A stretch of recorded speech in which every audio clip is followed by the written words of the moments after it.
Today is March 3rd, 2023. I want to talk about growing tensions between the United States and China, and specifically regarding Taiwan. I think that it's very important to keep an eye on both this and the U.S. proxy war against Russia in Ukraine. They are directly linked, and both of these are going to be pivotal epicenters of geopolitics. They were last year, they will continue to be this year. And so as the US is slowly burning Ukraine to the ground with its proxy war with Russia, they are busy trying to get another proxy war going with China. And they're doing it not with one country nearby China against China. They're actually doing it within Chinese territory. They are doing it by involving the Chinese province and island province of Taiwan. And it's not me calling it a Chinese province. It's not even just Beijing calling it a Chinese province. It is actually the United Nations that calls it a Chinese province. And this is something that I have heard said over and over again, but believe it or not, I only just checked it now. I actually looked at the United Nations decision, which settled the status of Taiwan decades and decades ago, and it's only because of the immense and unwarranted power and influence of the United States that this myth that Taiwan is somehow some sort of separate entity, an autonomous or independent entity separate from the rest of China, that is the only reason why it remains somehow a question, is because the United States insists on making it a question, even though the UN settled it a long time ago. And some people might want to argue with me and say, well, Brian, Taiwan is obviously an autonomous entity. There's no denying that. Well, I would argue that without US interference and both political and military support, Taiwan would not exist in the way that it does today. It would have been reunified with the rest of China, I would say decades ago, shortly after the Chinese Civil War ended. Now, notice how I left out economic support. I said military and political support. I did not mention economic support. This is something that needs to be pointed out every single time we talk about Taiwan. The fact that the economy on this island of Taiwan is already well on its way to being completely reunified with the rest of China. And I pointed this out many times before. This is the Harvard University Atlas of Economic Complexity, and they're talking about exports from the island of Taiwan. And you can see between mainland China and Hong Kong, which is also part of China, it constitutes about half of their exports go to the rest of China. And as you can see, Asia by far makes up the vast majority of where Taiwan exports its goods to. Notice the United States, and Germany, United Kingdom, all of Europe, and everywhere else combined is less than just mainland China itself. And if you look at these polls that say the Pew Research Center conducts, where they claim people on Taiwan would like to have closer economic relations with the United States instead of with China, it just goes to show you how U.S. interference in Taiwan, in their information space, in their educational system, the money the U.S. pours into Taiwan to interfere there, just like they did since 1991 in Ukraine, how it has warped the minds of the people living there, and their opinion is so far detached from actual reality and their actual best interests. And this is why it is dangerous to simply say, well, let Taiwan decide for themselves. Well, how can they decide for themselves when its information space, political system, and educational system is completely dominated by the US and its proxies? And the answer is it cannot. Let's go back to this and look at imports.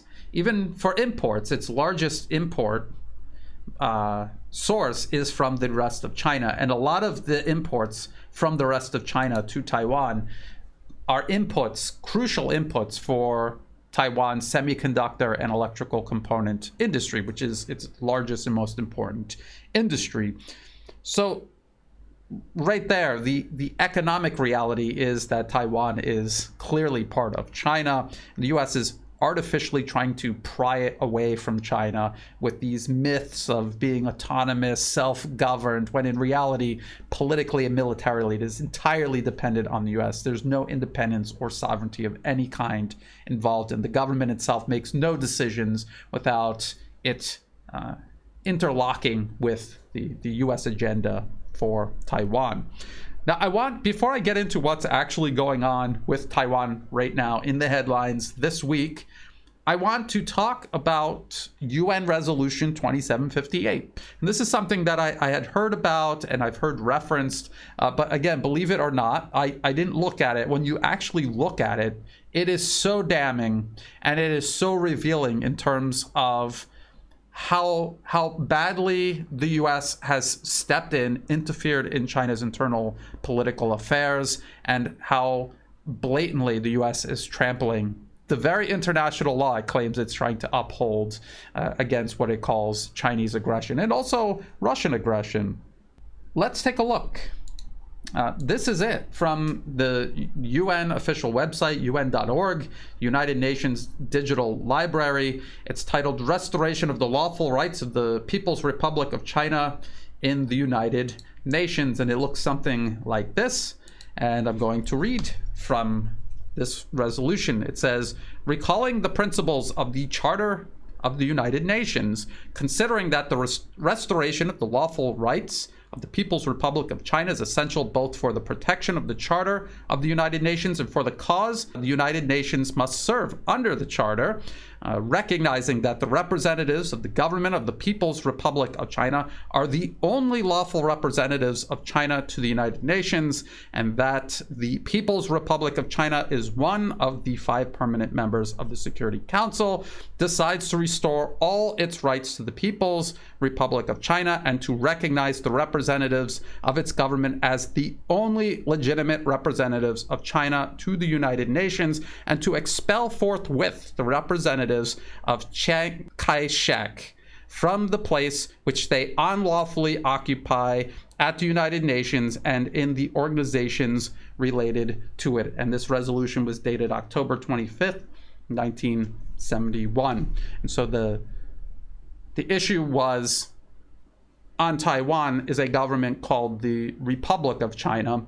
On mainland China, in Beijing, is a government called the People's Republic of China. And before this resolution was passed, it was the Republic of China on Taiwan in Taipei that was the representative of China. And this was rectified all the way in the early 70s. And only because the US, its immense unwarranted power and influence, has this issue been kept open and the Taiwan question left hanging, artificially left unanswered, maybe you could say. And then people will say, well, Brian, that's 1970, come on. But we could look at things more recent like this. Final clauses of multilateral treaties handbook, again, official UN website, un.org. And if you look through, you will see this right here. And it says, regarding the Taiwan province of China, right there, the Taiwan province of China. Taiwan is a province of China. That is what they're saying. The Secretary General follows the General Assembly's guidance incorporated in Resolution 2758, which I was just reading from, of the General Assembly of 25 October 1971 on the resolution of the lawful rights of the People's Republic of China and the United Nations. The General Assembly decided to recognize the representatives of the government of the People's Republic of China as the only legitimate representatives of China to the United Nations. Hence, instruments received from the Taiwan province of China, there it is again, will not be accepted by the Secretary General in his capacity as depositary. And you can see very clearly that the UN's position on Taiwan is unambiguous. It is a province of China. There's only one government in China. It is the People's Republic of China in Beijing. The Republic of China is an illegitimate government pretending to be the sole legitimate government of all of China, and I would say illegally exercising authority over Taiwan, and doing so only because the United States, a nuclear armed superpower, is backing them militarily and politically. And if that backing was cut or diminished or undercut by other factors, which is exactly what's going on right now, then Taiwan would cease to exist as this U.S. proxy inside Chinese territory, and reunification, peaceful, mutually beneficial reunification, would take place. This is the problem, and because China is rising and the U.S. is fading, the U.S. realizes they have a very small window of opportunity to use Taiwan as a pretext and as leverage in a conflict with China in a last-ditch attempt to prevent China from surpassing the United States. I've talked about this many times, that even the United States, and again, this is something that has to be pointed out every single time, because I guarantee you, if you polled Americans right now in the United States and you ask them, is Taiwan a country? I guarantee you the vast majority of them would say, yes, it is a country. But this is what it actually says on the U.S. Department of State's official website, state.gov, U.S. relations with Taiwan.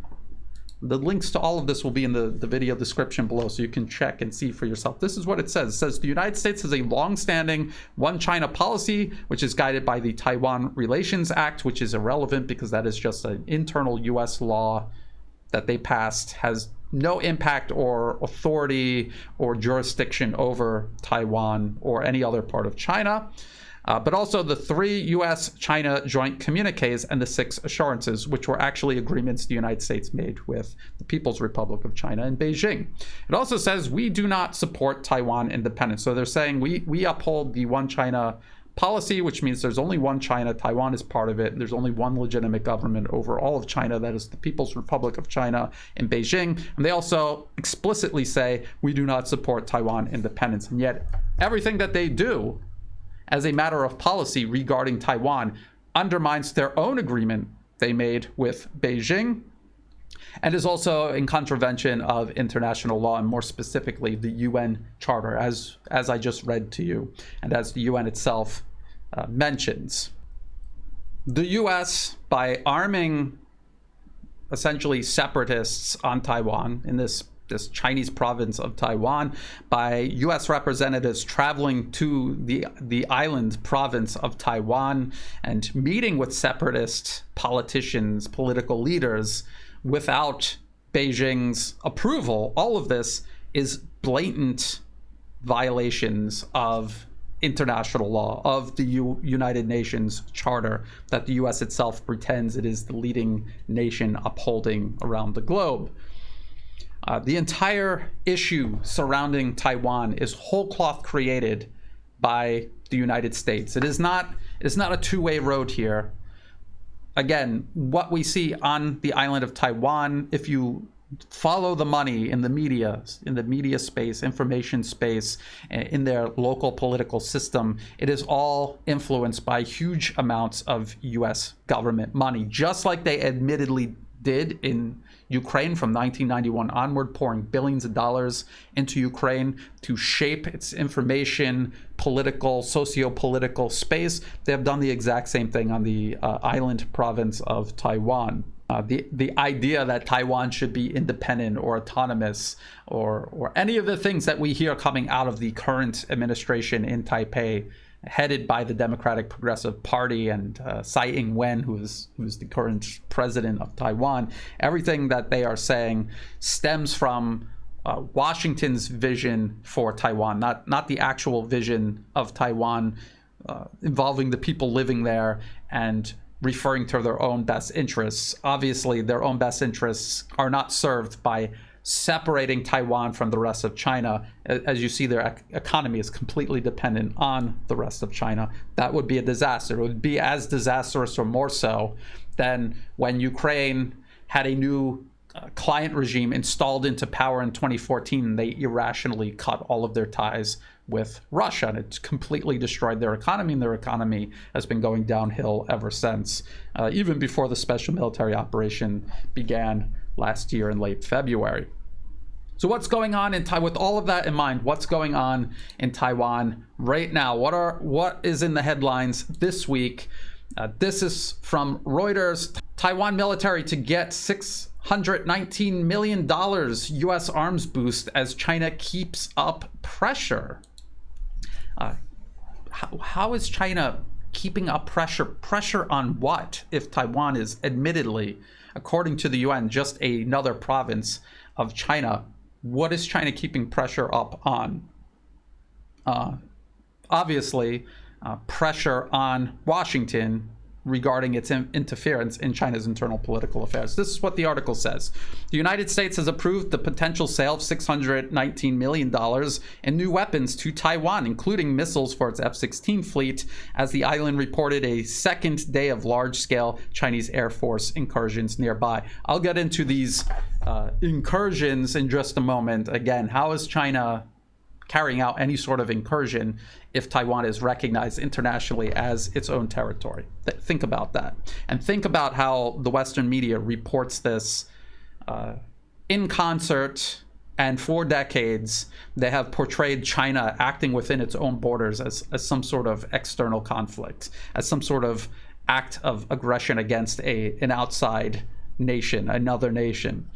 Reuters continues, it says, the Pentagon said on Wednesday the U.S. State Department has approved the potential sale to Taiwan of arms and equipment that includes 200 anti-aircraft advanced medium-range air-to-air missiles, AMRAAM, and 100 AGM-88B HARM missiles that can take out land-based radar stations. Well, they might be able to take out land-based radar stations, but as we see in Ukraine, when they are up against a formidable integrated air defense system, that is very hard to do. And I can't imagine it'll be any easier for these, essentially, these separatist forces on Taiwan if there is ever a conflict between them and the rest of China.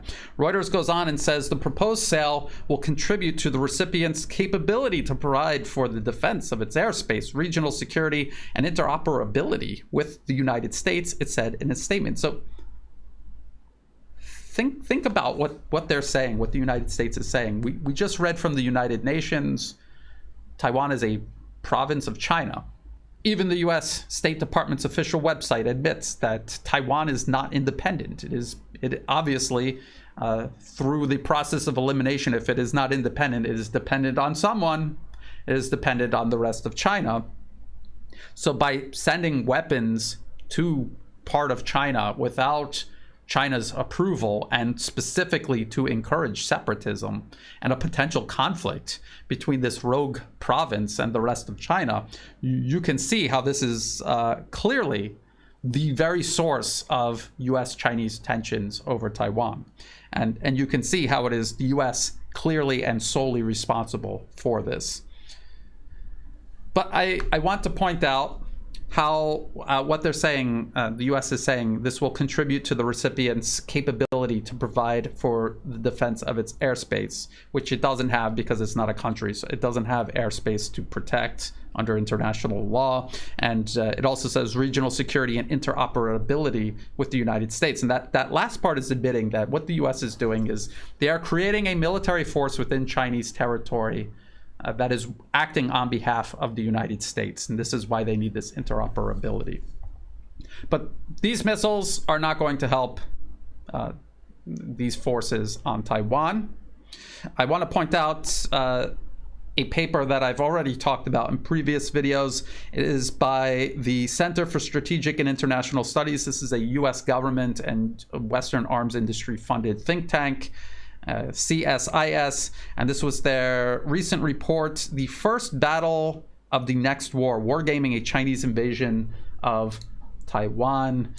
They have a landing site right here. I'll put the link to this in the video description below. And there is this paper, 165 pages.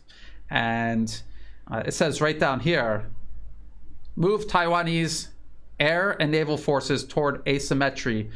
Despite rhetoric about adopting a porcupine strategy, Taiwan still spends most of its defense budget on expensive ships and aircraft that China will quickly destroy. What they're admitting is, and just look at what happened when Russia began its special military operation last year, it's admitting that China will very quickly, in the opening days and weeks of any potential conflict, they will completely destroy all of these warplanes and the entire navy of the administration on Taiwan right now. It will not be a factor in any sort of protracted conflict between Taiwan and the rest of China. So what is this actually then? Besides taking US taxpayer money and also the taxpayers on the island province of Taiwan, taking that money and transferring it to the US arms industry, it is a provocation, a military and political provocation. It is also the reinforcing of this narrative that the US has kept alive, despite the UN solving the Taiwan question, answering the Taiwan question all the way back in the 70s. This is part of the US overriding it. This might makes right that the US claims it's standing up against regarding Russia and Ukraine. This is the US actually using might makes right to override the UN's final decision on Taiwan. They're constantly pouring money and weapons into Taiwan, and they're proving that it doesn't matter what the official status is of Taiwan. We're making it this separate entity with its own army and its own government. They're trying to normalize their trampling of Chinese sovereignty and, by extension, the trampling of international law. That is what they're doing. And I have to constantly point these things out because the entirety of the Western media never reports any of these facts that you can see come straight from the UN, the UN's official website, the US State Department's official website. These are all documented, irrefutable facts that the Western media never ever mentions in their coverage of Taiwan. And I regret to say that even people who follow my coverage of the conflict in Ukraine will see me talking about China and US interference in Taiwan, and they will say, you've got that all wrong. And then they will, the next thing they will do is begin reciting claims almost verbatim from the US State Department regarding Taiwan's supposed status, after already agreeing with me that the US State Department is lying in every way about Ukraine and Russia. Something else we're going to see a lot in headlines are articles like this. Every time the US starts ratcheting up its meddling in Taiwan, we see articles like this. It's actually from Reuters via CNBC. Taiwan reports second day of large Chinese incursion into its air defense zone. So not its airspace, it's air defense zone. And we've already sorted out the fact that Taiwan doesn't even have any airspace or territory for China to carry out some sort of incursion into, because Taiwan is part of China. And what they're actually talking about is the Air Defense Identification Zone, ADIZ. This has no basis in international law, is entirely unilateral, arbitrary, and it is something that nations usually will agree to recognize if they're reasonable, but there is no obligation at all to recognize and respect an ADIZ set up by a nation. And when China set up their own ADIZs, the US made a point of violating them, and China is flying through the ADIZ of the administration on Taiwan specifically to assert its sovereignty over this island province of Taiwan. They're doing the same thing the US is doing, only China has a legitimate justification for doing so. The United States does not. The article even says the Chinese aircraft have been flying in Taiwan's ADIZ, not its territorial airspace, which they don't have because they're not a country. The ADIZ is a broader area Taiwan monitors and patrols that gives it more time to respond to any threats. And this is via Wikipedia, and you can see the different ADIZs in the region: Japan's, Korea, South Korea, China's ADIZ, which is actually much more modest than, say, Japan's or even South Korea's. And then you can see the administration on the island province of Taiwan. You can see the ADIZ they set up, which actually overlaps a large section of mainland China. It is utterly absurd. And when you look at the maps that the the Taiwan administration puts up when they show the incursions. Chinese warplanes are usually going over the very, very edges of these ADIZs. Even though China is fully justified to even just completely fly over the island province of Taiwan, they don't, because they don't want to escalate. They don't want to provoke a conflict. They want peaceful, mutually beneficial reunification. But on the other hand, they do absolutely have to assert their sovereignty over this island province, because the United States is trying to undermine it, strip it away. So China has to assert its sovereignty over the island, but they want to do it in the least provocative way, which shows you who is the mature player here in this growing potential conflict. But every time tensions between the US and China begin to rise over Taiwan, we see the Western media bring this up to make it as if China is bullying this poor independent country of Taiwan by flying into their airspace, when it is an ADIZ, and when in reality, according to the UN international law, the US claims it's trying to uphold and stand up against China's transgressions against it. It's actually well within China's rights to fly anywhere it wants near or over Taiwan. Of all of the wars of aggression, proxy wars, and attempts to subvert another nation's sovereignty, this project of the United States is regarding Taiwan is probably the most absurd. It is being done on the most flimsy of pretexts. But that is because the US is doing this out of desperation. The rise of China and it surpassing not just the United States, but the collective West. This is something the US is desperate to stop. They have no real good options to do so. And they understand that between 2025 and 2030, the window of opportunity to fight and potentially win a military conflict with China, that window of opportunity is going to close forever. And from 2030 onward, any military conflict the US wages against China is going to result in a decisive defeat of the United States, and it will only compound America's fading from the global stage. If a conflict begins between the United States and China over Taiwan, now you know why. This is something to keep a very close eye on. I said that it's linked directly to the US proxy war against Russia and Ukraine, because this is all about, in general, both Russia and China, not just Russia or China. The US wants to eliminate both Russia and China, and they want to do it by waging these proxy conflicts, justifying economic sanctions and military actions to undermine, divide, and destroy both Russia and China. That is what we are watching, and we are watching Russia and China respond to these provocations. So again, we have to keep a very close eye on growing US tensions with China, as well as the US proxy war against Russia and Ukraine. These are two pivotal conflicts that are going to determine the future of the entire planet in terms of whether or not the US-led unipolar order endures or if multipolarism displaces it. So if you thought this video was useful, please like and share. Think about subscribing. It's free to do. It helps my channel grow.